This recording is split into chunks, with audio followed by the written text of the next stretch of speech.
this morning. And first item is our invocation. Irene, could you lead us in that? Yes, sir.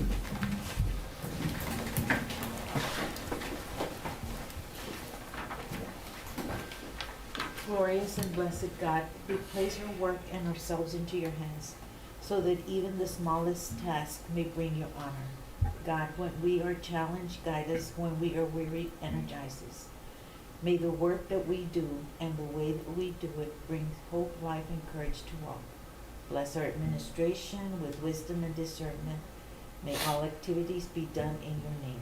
Amen. Amen. Thank you, Irene. Please join me in the Pledge of Allegiance. I pledge allegiance to the flag of the United States of America and to the republic for which it stands, one nation, under God, indivisible, with liberty and justice for all. Join me in the Texas pledge, please. Honor the Texas flag. I pledge allegiance to thee, Texas, one state under God, one and indivisible. Thank you very much. Good morning to everybody. Roll call, Irene. Yes, sir. Jerry Garcia, Yes, ma'am. Lisa Lizondo, Leo Gonzalez, Here. Devin Bacta, Here. Armando Chapa, Caitlin Shute, Gabriela Hilpo. Here. Butch Poole, Here. Kevin Kishnick, Ramiro Canales, Chief Appraiser, Letty Roberts. Here. Melissa Vela. Here. And Terry Noack. Here. We have a quorum, Mr. Thank you very much, ma'am. Yes, ma'am. Public comment, Irene. Do we have anyone signed in? No, sir. Okay. Seeing none, we'll go to our item number 6, discussion or action consent agenda. Unless someone wants me to pull something specifically out, I will ask for a motion to approve the items as written. Motion to approve? Let the record show Butch Poole made the motion to approve. Is there a second, please? I'll second. Leo Gonzalez seconds the motion. Any discussion? All in favor, vote aye. Aye. Opposed? Let the record show it passes unanimously. Thank you very much. Now, Ms. Noack, if you would please come up and give us your report.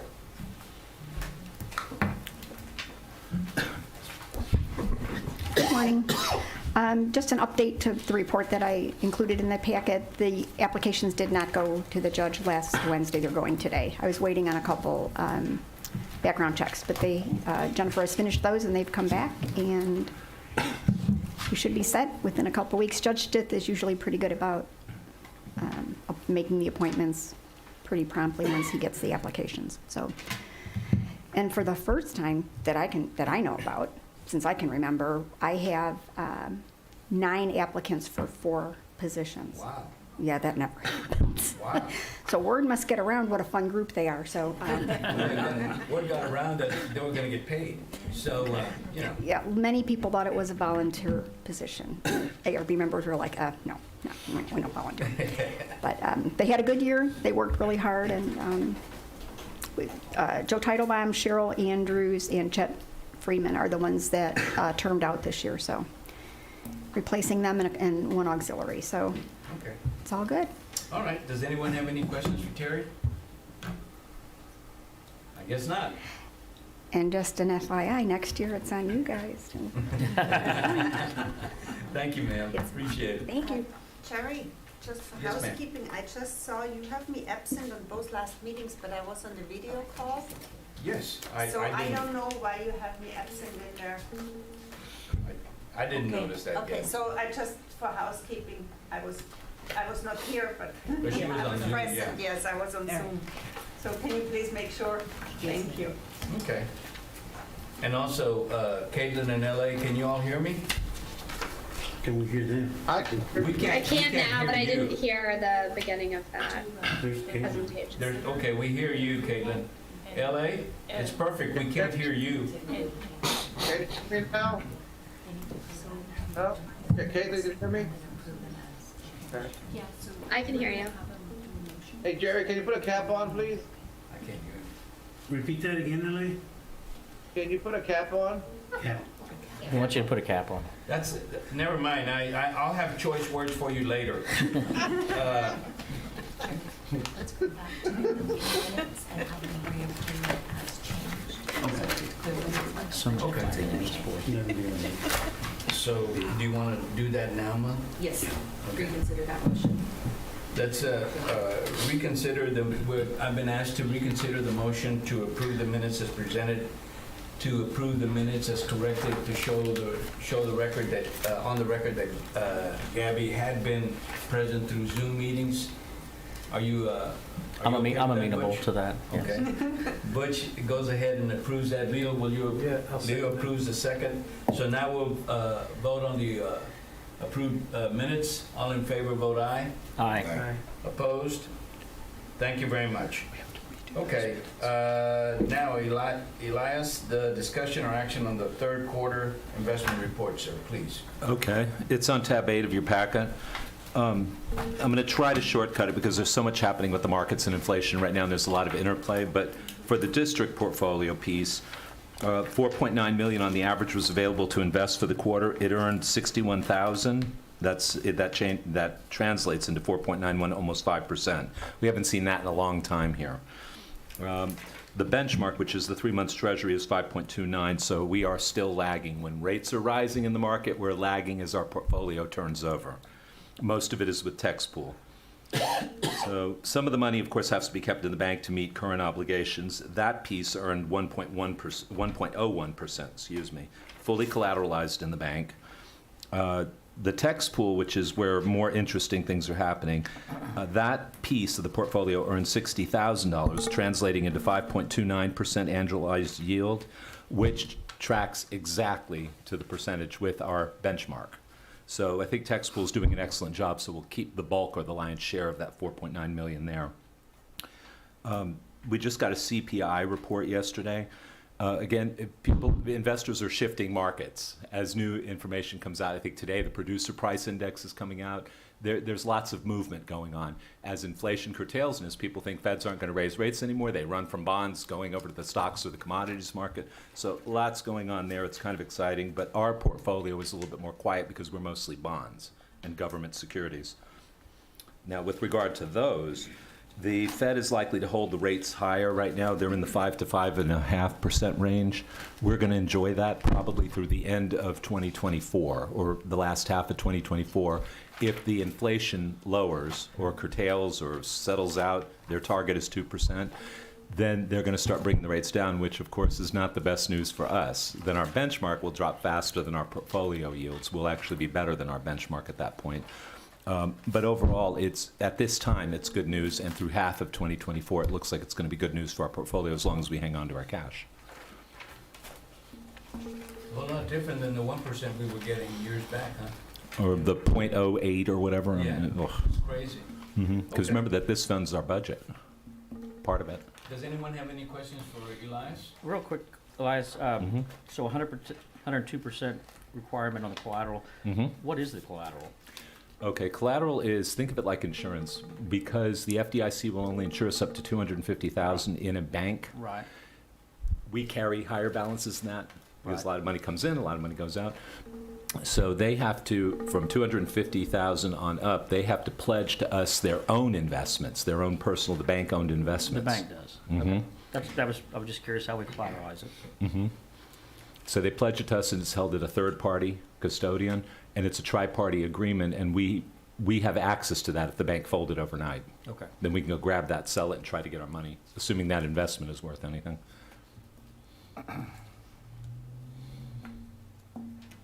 Anybody have That was it. anything Thanks. else for Elias? I'll entertain a motion to approve the investment report, please. So moved. Devin makes a motion to approve the investment report. Is there a second? Second. Gabby seconds that. Any further discussion? All in favor, vote aye. Aye. Opposed? Let the record show it passes unanimously. Thank you very much. Now, we're going to talk about the 2024 holiday schedule, and it's on item number 10. I mean, 9. And There's been no change, Terry, on Yeah. how Just one. Which one is it? One change. We're proposing adding one holiday to Juneteenth. 2023, Juneteenth, to be consistent with the county since we closer track their business cycle. So we normally have 12, and we'd like to take it to 13 holidays for 2024. We compared ourselves with the city and the county. The county gives 14 paid holidays. The city gives 10 paid holidays plus 4 floaters. The employees aren't actually paid for that unless they have some leave in their leave bank. They're like winter break days. We have historically offered 12, and what we want to do is, there's been a request by multiple staff to take us up one more holiday, and we've always said no to it, but this year we'd like you to consider us adding one more holiday, the Juneteenth day. Okay, so that is going to be the additional holiday for 2024. Do we have any discussion on that? How about you all, Caitlin or LA? Do y'all have any? No. Okay, so it's tough to wake him up. But anyway, do we get I guess we have to have a motion to approve that? Okay. So can I have a motion to approve the Juneteenth holiday added on to the 2024 holiday schedule? So moved. Let the record show Butch Poole makes that motion, seconded by Second. Gabby seconds it. Any further discussion? All in favor vote aye. Aye. Opposed? Let the record show that passes unanimously. Thank you very much. Next item on the agenda is discussion item number 10. Discussion or receipt of notice of invalid findings related to 2022 property value study. Yeah, on that, that's where we've been dealing with the comptroller's office for several years. This year, we looked at Port Aransas ISD and Toloso Midway ISD. Neither one wanted to contest the value. They accepted what the invalid number was from the state. Actually, Port Aransas was increased, ISD 42%, and still didn't pass. And Tolosa Midway was 115% increase and still didn't pass. And, you know, for the last few years, we've been listening to the state about vouchers, et cetera, things like that, which affects public school finances. We'll come to find out that out of a little over 1,200 ISDs in the state of Texas, 454 of those are in the same situation that we're in too. So it's been consistent with the fact that the state is getting a little bit more stricter as to what the actual market value can be and should be. And when this happens, that means that these school districts will get their funding cut from the state, provided we don't come up with a proper number as to where they can be. So several years ago, out of 13 school districts that we have here in Nueces County, 12 didn't pass. 12. And that year that those school districts didn't pass throughout the state of Texas, they were overwhelmed with probably the same number or more with the bigger districts that didn't pass as well. So this has been a mandate from the state to get a little bit more tougher. And then when you go to a conference and we send staff to listen to what we can do to try and fix things, well, the thing is that, no, you can't. And we ask, well, why can't we? Because that's the way it's supposed to be, and that's their answer. So May I forgot. Can I just get the number again? You said 454 ISD out of how many? 1,200. 1,200. A little So, over 1,200. so it's almost half of them do Yeah. not Yeah. pass it. Okay. And that's for this year. Okay. Thank you. Sorry. So they follow correct me if I'm wrong here, Letty, or you, Ronnie, but they follow a failed plan. Mm-hmm. So what's the rationale behind that? But to me, it's all political. I think I've been saying that for the last few years. The state is trying to get away from public financing Right. schools. And they're going into the voucher system, which is a little bit different, which takes away from your public schools. And again, this has been going on for years. We have issues with the fact that When they cut off, we don't cut off the timeline. We cut off our things here in this office in, what is it, in March. So that we can send out notices, reappraisal notices in the month of April. And this is throughout the state of Texas, not just here in Nueces. So what we had thought, or we had suggested to the comptroller, is that instead of they cut off in the month of September.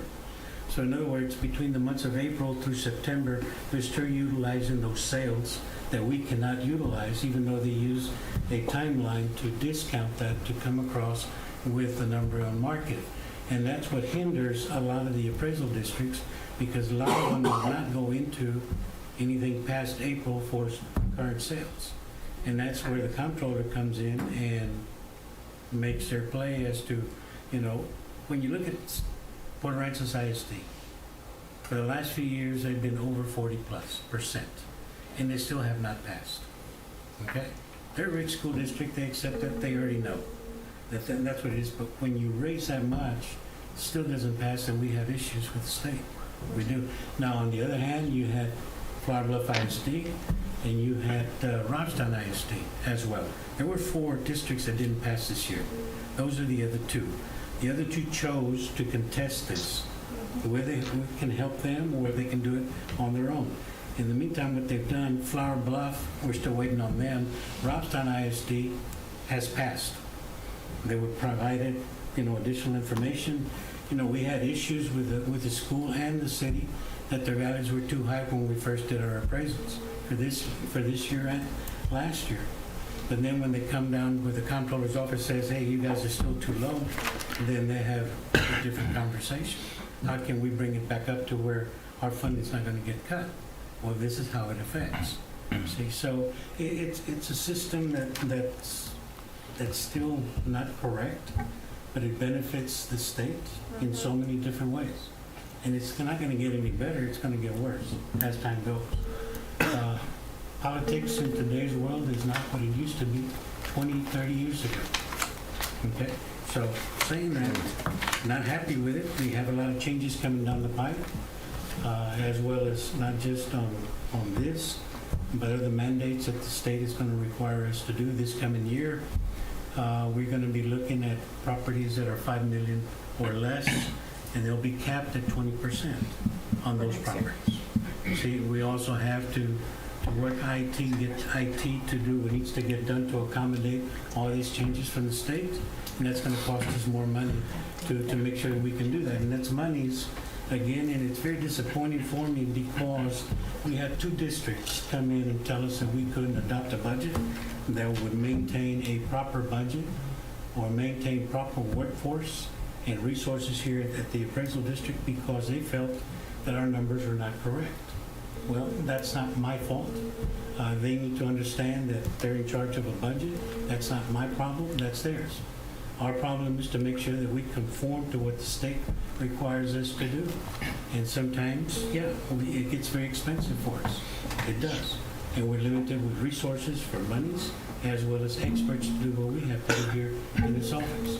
This is just an opportunity to let you guys know that, this office has functioned very, very well for the last 12 years, but going forward, we're going to have a lot of hiccups when it comes to funding this appraisal district going forward because of the state mandates and because perhaps maybe some of the districts are not happy with what we do here. But I will tell you this, they were not excited, they were not giving us proper notice as to when values had gone up to benefit those budgets as well. They were concerned when the budgets were not meeting their standards for this year. But luckily, everybody has a good budget, balanced budget. There were some raises given to these districts as well. So, here we are. So that's all I'm saying is that, things are not getting as good as what they used to be. My intentions in the appraisal district has always been to properly manage with a ethical, professional, communication way to do what we do here every day. So, yes, ma'am. That's it. Lonnie, how much information does the Comptroller's Office give you about the discrepancies for each school district? We're limited on those resources. Well, what they do is, once they find that they're not in compliance, then after a while, they will send us the information as to what they used. Okay, since this has happened, we've gone on to a third vendor to get property sales that we can legally do. And that's what other appraisal districts are having to do. Now, that's not free. We have to pay for I that know what we information. do, but what does the control, because the controller comes in and says these values are wrong, right? Right. So how much information does the control, how do they get that information? Levy, one, That's my question. They have Because a they lot- have to base it on more than just the letter that is sent out. Because as a taxpayer, I know they send out letters where they ask you, what did you pay for the property, for instance, and people send it back, right? Some people do, some people don't. But if that's the case, that's a very, very limited and very questionable way of getting data.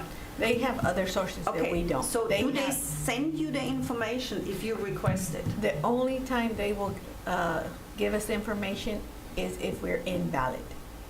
Okay. Other than And then that, they do give not you get- everything, and do they show you where your discrepancies are? They will When- show us the difference between, property, their sell, what they have, and what we have. That's what they'll show My us. question is, how much volume do they send you when they do that? Oh, it's only by the school district. So whatever they have for that school district that was invalid is what we can get. If they have information on another school district that we passed, I'm just asking, and maybe that's a simplified question. If you guys have a huge volume of data, for instance, Flower Bluff, because that's the one I know, right? And when the state comes back and says it's invalid, what additional data do they base it on? well, all the information they have MLS that we don't. Okay? We use the TransUnion real estate report. They use that. So do We they have that. use MLS closed transactions only, or do they use everything? I would say they use everything. So do we Whatever- know that? Whatever or- they have, they will send us if we're invalid and upon request. Okay. Do they send you industrial as well, commercial as well, all that stuff? Commercial. Or do they just What- lump what- it? Whatever they have, they will Okay. send if we're invalid. Okay.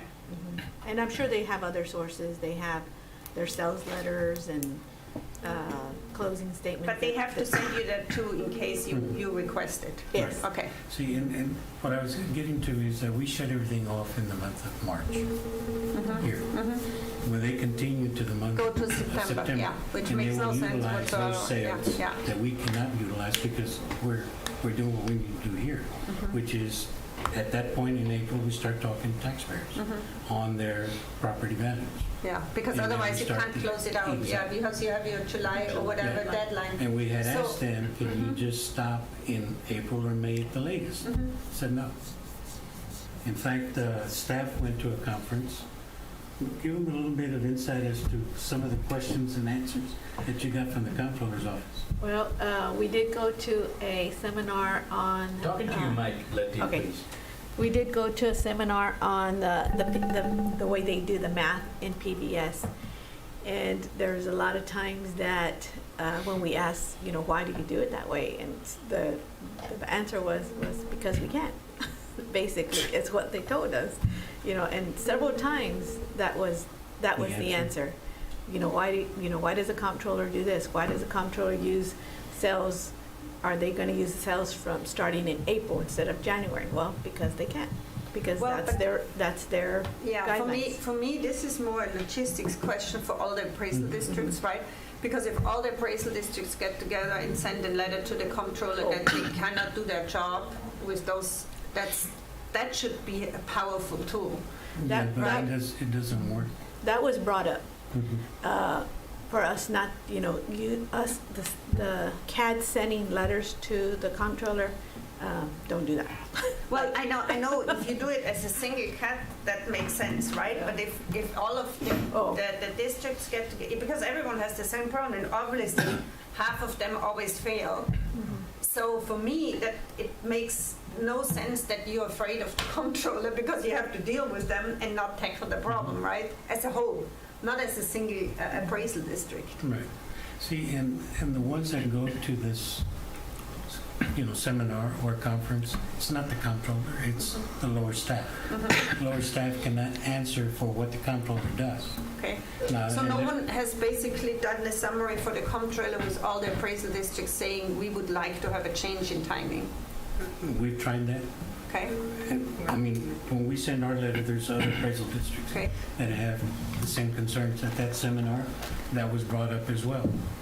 And they said, you don't need to send us letters, period. But then it's, it's a legislative thing though, so Yeah. why wouldn't we deal Yeah, through exactly. our elected officials? It's a They're in time. the same boat. They're gonna do what they wanna do, and that's it. I mean, which legislature is going to change to the benefit of the taxpayer only if it's discounted in taxes, okay? Now, if the agenda is to do away with or get into public school finances, this is an avenue that they've been using for the last 4 or 5 years now. And it's getting more and more to where it's costing us more work, because when we get that property value study and some of our districts are invalid, then we have to take staff away from the normal work that needs to get done, and then that normal work is going to get backed up because we don't have enough resources to do this. Now, we could hire additional attorneys that specialize on strictly property value study numbers when this comes up for invalid districts. Well, the choice is the district itself, like Flower Bluff, they can hire its own attorney to do this, and this is what they've done.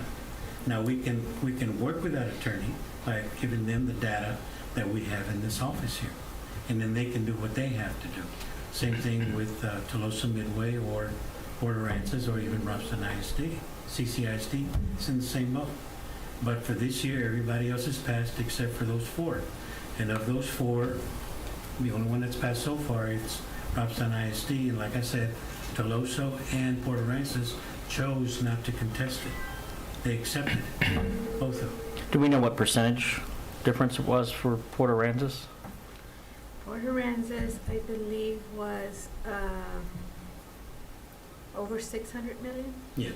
Which percentage-wise was how much? Do we know? Or? I don't know what the percentage No. was, but No, but Because, I think this past year, we went up 40%, 50% in Port Aransas? yeah, we did about 42% 42%. We went up 42%. in Port Aransas.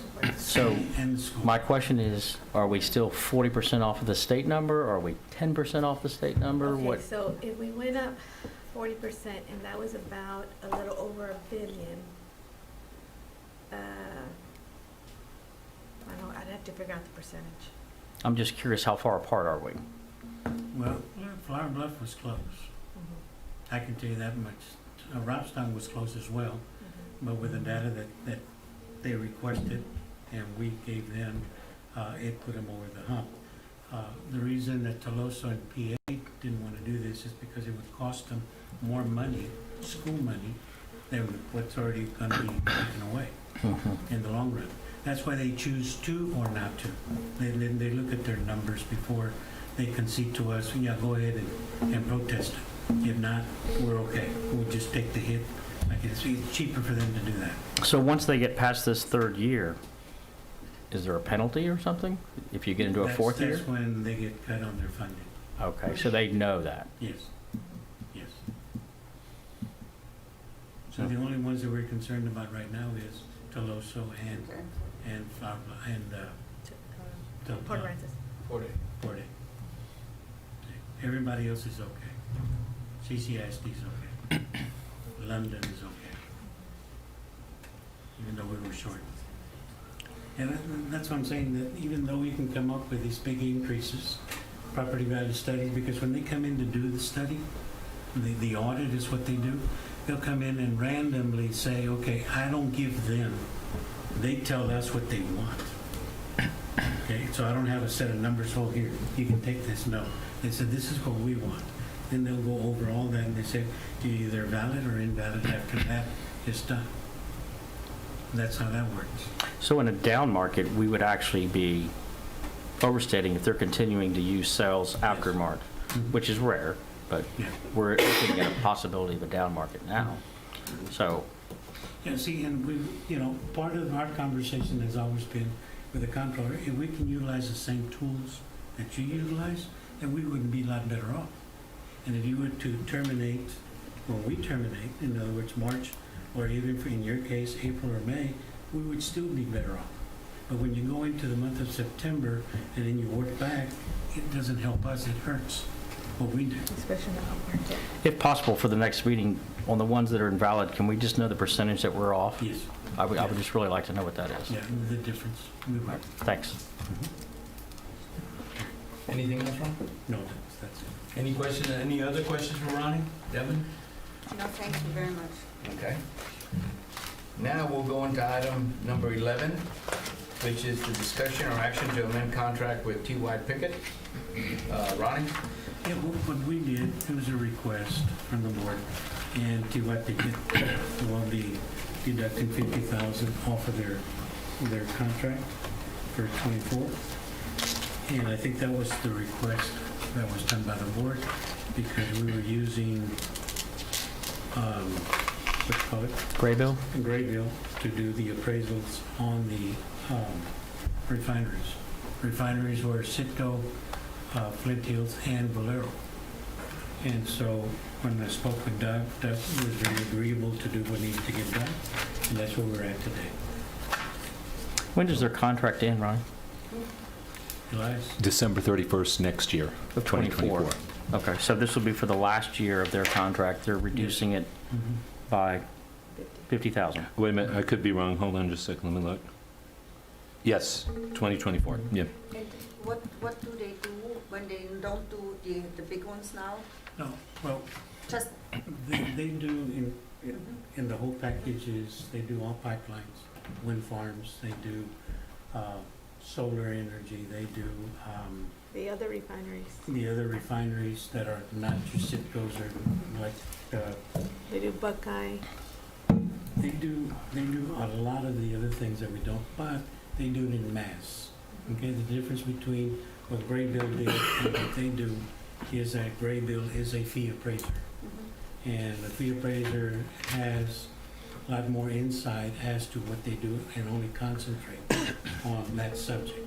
Whereas when we do mass, we take a whole deal and come up with not a actual big number, but a number that conforms with that area of inventory that's in there. Don't they do mineral rights? Yes. Things like that? Royalties, mineral rights, Okay. they do everything else.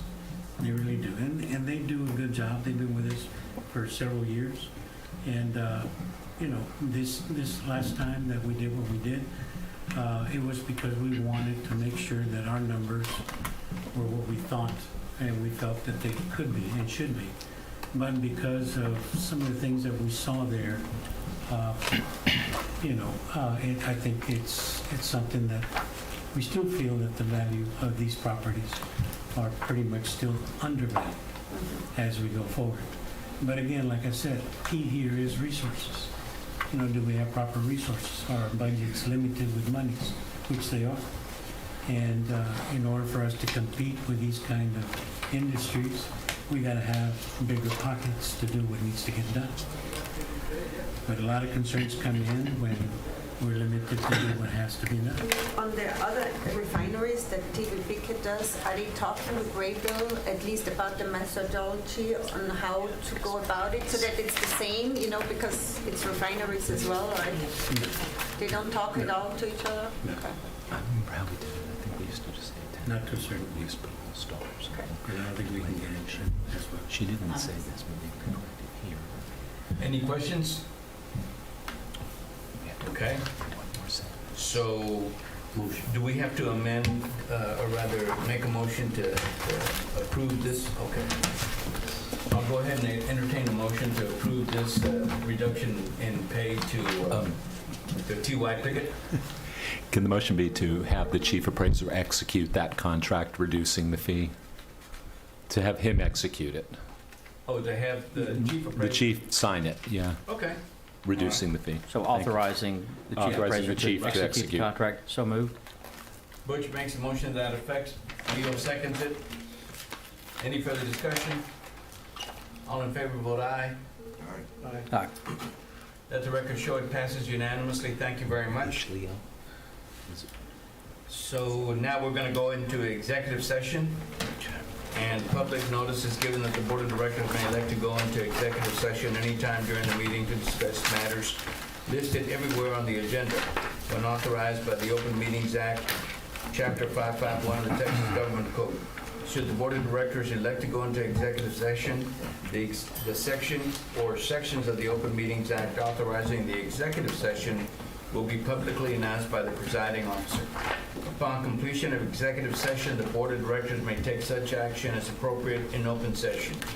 A, consult with legal counsel regarding Flint Hills, Valero litigation or related matters, 551.071. B, consult with legal counsel regarding New Star Logistics LP litigation and related matters, 551.071.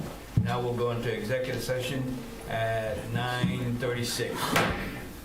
Get to you.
be enough, right?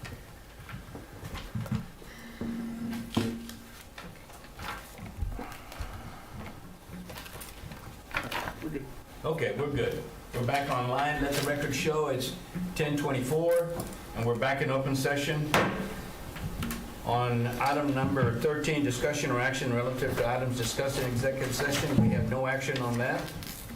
And, excuse me, now we'll go ahead and go to item number 14, discussion or action to finalize chief appraiser evaluation forms. Excuse me, Elias? So it's a follow-up item. You guys were given a chief appraiser draft evaluation form to be used next year to evaluate 2023. And y'all were going to go back, everybody was going to look at it and then bring feedback to this meeting if you wanted to see the form changed or if you want to approve it as is for use. On that, as far as I'm concerned, I'm happy with the existing form. The only problem, and I'm not saying this applies to Ronnie at all, it seems like it's meets minimal, meets some, I mean, shouldn't the worst case scenario be doesn't meet expectations? I mean, Let's see. Meets minimal expectations. It's like good, gooder, goodest, good, you know, it just. Good as the We can change. Yeah. No, that's a good. Bad, bad, or baddest, you know. Yeah. It- This it- assumes minimal performance. Yeah, and not that I'm going anywhere with that, Ron. I mean, if you've got an employee and they're doing what they're supposed to be doing, to me, that's the lowest, you know, that's the lowest on this, is, okay, they're doing their job. Now, the And then only- it seems like it's, okay, then they're a superhero at the very end. Right. Yeah. To me, Well- there should be a median is the middle, you know, Uh-huh. does your job, does what's expected, does less than expected is highly incompetent. That's my feeling. Okay. No, that's a good Everyone else point. agrees. It's a good point. We And can that is put. not a reflection of Oh, yeah, it you, is. Ronnie, I'm 'Cause I just did the same saying, thing. for anybody in the future, Yeah. I just. Yeah, and, No, go ahead. sorry, to that point on the professional growth and development side, right, for the chief appraiser, Yes, ma'am. for me, there's a huge difference if you have someone who has had 40 years of experience or 50 years and is basically telling us, hey, I have a retirement age inside, or someone who is starting the job and says, I'm going to try to apply myself for the next 30 years, you know? So, because that's almost, on some of it, I couldn't say, it was for me almost not applicable, because we're not going to send Ronnie to school for 2 years or somewhere, you know? I mean, that just doesn't make sense, right? So on that, I had a question too on the evaluation, because it should reflect on, you know, who you evaluate. And Right. there's a big difference in who your chief appraiser is, you know, on that level, so. And then the other change that I would look at is right under that, appraisal duties and responsibilities. If you go all the way down, it says certify appraisal roles and calculates effective tax rates. I don't do the tax rates because we don't collect. Yeah. So I took that portion off, just so you know. Everything else is pretty much, you know, So you don't, once you receive the tax rates, you don't actually do the calculation? No. I mean, no. I know you're not voting on the, No, so you don't do the effective tax No. rate. So you don't take the new appraisal with the, even if it's a lower, you don't get the effective, you don't do any of those calculations? no, what happens here, Butch, is the way this works, once we certify the roles, Right, that's normally on July 25th, and that's done by the ARB, not by me right. or the staff. Then we take that certified number, we turn it over to the entities. Those entities will begin to set a tax rate based on those numbers. Right. That's what they do. We have nothing to do with that. Now, if we were collecting taxes, then yes, I would be part of calculating a tax rate for those entities. So do they ever come out and publish an effective tax rate? Yes. Yes, They do. yes. So, See, remember Well, that postcard that we were but, supposed but to... that's, the county does that, the school district does that. Every The entity Entities. sent out the effective tax rate, Right, and they say this is the new effective tax rate. right, because, Because a lot of people don't realize your property value can go down, but the tax rate goes up, or tax rate goes down, but your property value. So somewhere in the It always sort of middle. works out. Yeah, so okay. See, because before, the last couple of years, we've been mailing out a little postcard. Right. And that postcard would tell you when these entities are having meetings to adopt a tax rate. It's open to the public, but 95% or 98% of the time, people do not go when an entity is setting a tax rate. Mhm. That's why we tell them, once you've finished here, your next step is to make yourself present at a school board meeting, or a city council meeting, or a commissioner's court meeting, or a junior college meeting. When they start adopting a tax rate, that's when you become local, because that's where you're gonna be affected on how much taxes you're gonna pay based on that value. But if nobody shows up, there you go. Okay, thank you. Yes, sir. Okay, so based on that feedback, any more feedback? Anybody else? We have two very good, Yeah, I do, items. on that Okay. personal, professional growth and development, I do have a problem with that analyzes self's personal and professional development needs. I can't evaluate if he analyzes his personal and professional development needs. I mean, that question for me is not I can't answer that question. I don't know if you guys can. I But can read his Well- mind. yeah, I can't read his mind. So that's for me a complete zero question, you know? I mean, to answer that is I just agree. not. See, Okay, do y'all want that whole professional development? What this is getting at, that section, is attending conferences, staying abreast of changes, that kind of thing. That's all Okay. fine, but that. I would say then yeah. reword it to be, you know, Continual development or continual professional development, development? or continuing to, you know, follow legislation, Uh-huh. attend conference, you know. Okay, how I think about that's this? what they're The saying other stuff is in there, but that analyzes self and personal development needs, I mean, that's just, if I try to answer this, I'm lying, you know, so. Okay. See, It's because just- the form doubles, he's also doing his own evaluation using the form, and then it's distributed to all of y'all with his feedback. Yeah. So that's why we were incorporating stuff from his perspective, or whoever's the chief, Yeah.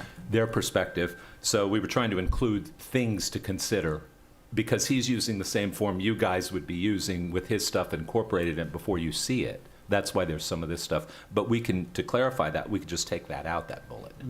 Okay? And then maybe change the caption of that to professional development or continuing professional development. Yeah.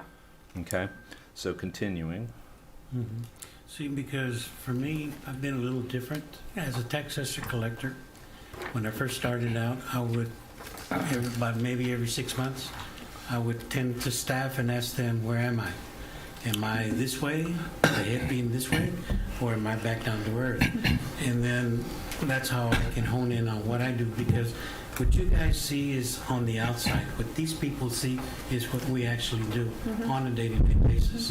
And that's how I can judge myself as to where I need to get better at or fall back from or things like that. And I do that here in this office, same way. I'll take somebody aside and say, how am I doing?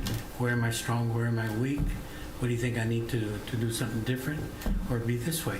And I feel that that helps me, but it also helps staff get better at what we do here every day. So that's 2 cents. anything else on the evaluation? If I can please summarize the changes I've gotten so far. So the first one is, we can change that first criteria because it could be fails, just fails, okay? Or does not meet the Does minimal not meet. Or standard. does not meet, okay.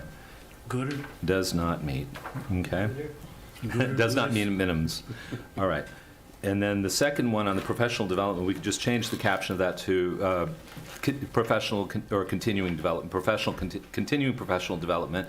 And then that bullet, that 1, 2, 3, 4th bullet, instead of that, stays abreast of changes affecting the position or performance, or, you know, the district's performance, because pretty much everything that takes place here is his responsibility on the inside. Okay?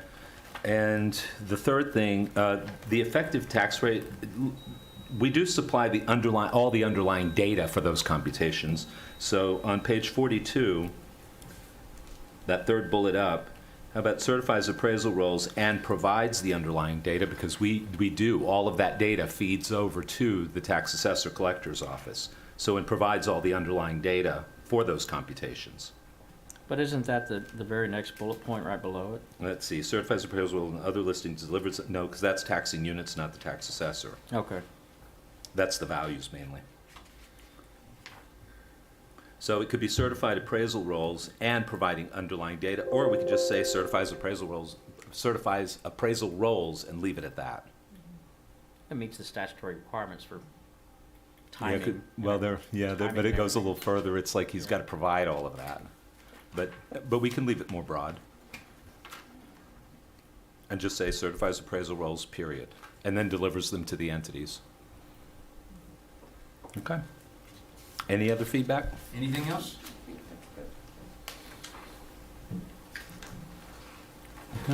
Then Okay. please motion to approve the form and we'll Let's put go it in ahead and motion. get a motion to approve the form as amended. So moved. Butch makes a motion, second. Second. Gabby seconds that motion. Any further discussion? All in favor, vote aye. Aye. Opposed? Let the record show it passes unanimously. Thank you very much, folks. Now let's go to the item 15, Chief Appraiser's Report. Ronnie? Okay, start off with holiday gatherings. Next month, in December, we'll have our luncheon after our Board of Directors meeting. And I need to make sure we're still at Barbecue man. barbecue mat, like we normally do. So you're gonna call Paul Chapa? No, Oh, no. He might be invited, but I'm not gonna call him. Now, you know, the other thing too is that we have updates of the overall office performance. See, these guys back here are here because I asked them to be here. You got real estate, you got commercial, you've got personal property. And these are the departments along with the exemptions and IT department, and of course Elias, as to how we do what we do here every day. Each department has a big slice of the pie as to how it all gets eaten up at the end of the day. This year has been a very different year than in years past. Different in the sense that we've had, what was our total number so far for the number of protests that we got over this year, last year? Almost, this year, almost 39,000, is it 38,900 and some. We're almost at 40,000. Last year we were half that. Yeah. Okay. Then when you look at our in-house counsel, we're looking at, I think we've got, they handed out a little deal there. We're over 150 plus new lawsuits, and those only cover the month of August. So we still need June and July and October, September to come in. So this will be another year where we're going to be inundated with new additional lawsuits. So we can be looking at anywhere between, it's already 150 plus, you could probably be looking at another 100 on top of that, plus the normal lawsuits that we already have for this year. And these are all just new lawsuits, and majority of these lawsuits are commercial. Okay? And those are the things that we do here in the office, and it's upsetting to me when when entities do not realize the work that this office does. It doesn't. And since we've gotten in-house counsel, I think we've gotten a lot better, a lot faster responses to do what we need to do here. I think in-house counsel has also settled a lot of the new lawsuits within time. And it's worked out to the point where I felt that when we first went into this area of expertise, that in the long run it would be a lot better for us as an office, but also a lot better for us as a budget as well. And I think staff here has done a very good job to making sure that we do what we have to do. That's Melissa and Belinda. Then when you go to real estate over here, we've had, in fact, right now we're looking at some of the concerns that we have. One is we have a tax agent that's trying to file a lawsuit against the appraisal district through the ARB for the simple reason that A lot of these tax agents during the year, they load up with a number of accounts for clients. One of them had over 2,200, this one in particular, over 2,200 accounts. But then they send one person to take care of those accounts here, and then there's a certain timeline that you got to get what you need to do. Well, what happens is there were about, 1,100 or 1,200 accounts are still not done, and there were no-shows. 800. It was 800. Right. There were no-shows because they choose not to come back. See, so these tax agents have a way of trying to maneuver to get their things done. At the same time, though, a lot of them do not. But we're here to do what needs to get done. Personal property has also been doing a real good job of doing what needs to get done. They've gotten better at it. Jessica is new to a department head. She was a coordinator a couple of years ago. When Robert King retired, then Jessica stepped up, and she's doing a very good job. In real estate, of course, like I said, you have Deborah as a director, and then you've got Jared, the one with a little mustache and braces. He's still growing, but they've done a very good job. And then in the very back of it, a big smile on her face, is our exemptions department. That's Miss Christy Hill. That young lady there, she has done an excellent job. When she took over, she had, she inherited people that in that department's about maybe 20 people, 15 people. 12 people. And when Diana retired, luckily she gave us enough time to train those people, because right before she left, those people that are there then had less than 5 years experience, because the majority of the people had left and retired.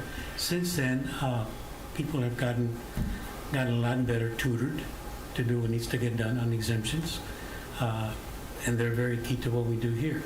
Their exemptions can become solar energy, on the rooftops and everything else. They can be commercial exemptions. They can be all different types of exemptions other than you're over 65, you're disabled, your homestead exemptions. And they've done well. Chris over here on the other side, he's our market analysis director. And what he does is basically gather information or sales, and before they go out to the individual departments to make sure that we're in there. He's got about 5 to 6 people working with him. And then, of course, you've got Elias. Elias does a very excellent job to make sure that we stay in play and we have enough monies to do what we need to do at the end of the year. He always gets after me because I always look for extra monies. And since he's been here, he and I work real well together to make sure that we maintain a proper budget and proper resources to do what needs to get done. Then you've got Irene. Irene does a lot of our purchasing, but she also does a very good job of maintaining our minutes of the board meetings and also saying prayer. And sometimes she'll mention the board of directors in her prayers, which is something special. And then I think she surprised me this last year when she said a prayer for our budget. Right before we, And then of course, Pray for what we want. Yes, I know. Then of course you have the backbone of the office, and that's Mr. Neal there. He is IT. We need to understand that because we're so automated and so technical that if we're not either, we cannot function in the office. He does a very good job of circumventing some of the things that our own system can do that doesn't do, that we get charged for. And he keeps us pretty much in line as to what we need to do. He communicates well with the other entities, especially the city and the county as well. So, here at this office, we're probably one of the better communicated offices that you can find. Everybody works together here. They enjoy, at least that's what I gather from what I see every day, what they do here. And that makes my job easier to do what I do here. But it gets frustrating when, you get some negative feedback from some individuals that perhaps do not want me to stay here. And that's really a concern for me, because for me, I'm very happy doing what I do here. And that all because of what staff is for me. We've hired a lot of good people to do what needs to get done. We are a lot younger staff. Priorities that I got here was to make sure that we hired some good people to do what needs to get done. But at the same time, though, set a stage to where each department has a person that if something happens to the director or coordinator, somebody else can step in to do what needs to get done. So, if something happens with me, people here are in place to do what needs to get done. And that's been something that we've strived to do, and we will continue to do. Our infrastructure of this office here, aside from the third floor on this other side, and I know, Jerry, I'm taking up time, but I need to make sure that, our third floor needs to be finished. When that happens, hopefully next year or the year after that, depending if we can get a better budget for the next 2025, we can hopefully do that. And we can expand on our workforce as well, because we are getting inundated with a lot more work. We really are. But we don't have enough space to bring in additional staff. And that's what we need to do for 24 and maybe 25, hopefully. But other than that, do I have any questions? Good. Staff, thank you guys for the work y'all do. Thank you all very Yes. much. To steal a word from Jerry, I think it's a yeoman's Yeah. labor that you do, and you really Actually, do. you Everyone. improved your education just by saying that word. Exactly. I want to thank everyone except Elias. This is the man who's the yeoman, and this is the one who's talking about gooder and gooders Yes, and and gooders. betters. I'm just talking about the way it was worded. But anyway, seriously, I know the board really appreciates everything you do. All kidding aside, you all are doing a Exactly. magnificent job. And I for one, and I'm sure I speak for the board, really appreciate your efforts in doing what you do. Thank you very, very much. Much appreciated. One more thing before I leave. I want you to know that, we've had a lot of people retire, okay? And the people that have retired have left some key positions. They were directors for the most part. In this case, I didn't mention Letty. Letty came in, what part of the year? Let's see, February? Don came, he left in February. But you see, when Don, our assistant chief appraiser, he asked, or he wanted to let me know when he wanted to retire, he said, Ronnie, and he told me ahead of time, so we could probably properly train the person next in line to do what needs to get done. So I said, who do you have in mind? And mutually we had the same person in mind. That person is Letty. Letty is very critique about what she does. She's been learning. She learned her skill as a coordinator when she first started. In fact, she started here as a clerk and worked herself up to a coordinator for real estate when I first got here in 2012. And then after that, she became director of real estate when Richard left. And since then, she had progressed real well. But with her, when she became director of real estate, I told her, I said, with time, I'll give you your money like everybody else, but I need to see exactly how you're going to treat your staff. Go from there. Well, she did a yeoman's job again. So when Don told me he wanted to retire, and we ended up with the same person, well, he had almost a year of mentoring the young lady here. He would take an hour aside, or maybe 2 hours at most, a day, just to bring her up to date as to some of the routines and some of the duties that come as being the assistant to the chief appraiser. And I tell you what, she's done a very, very good job of doing that. I think staff has appreciated the work that she's done. She's very thorough.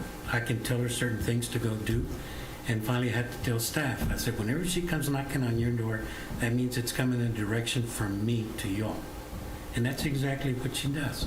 But she has her ways of doing things, and Elias can point that out to her too. There's a lot of things that Elias has that most people do not have. And that's very good working skills, because that's the way he is. We pick on him a lot, but this young lady over here, she has mastered so far being our assistant chief appraiser. Been very happy with her. So I didn't forget about you until Melissa over here said, hey, what about Letty? And I Thank you, apologize. So her punishment is you sit her next to me.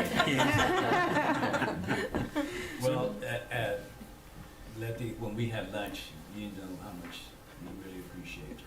Well, thank you. And also, next month, I'll bring you another word for word of the month, because now Rodney has a really great... Jerryisms. But I'll bring you another one. Anyway, do we have any items for next meeting? Do we have any suggested items for next meeting?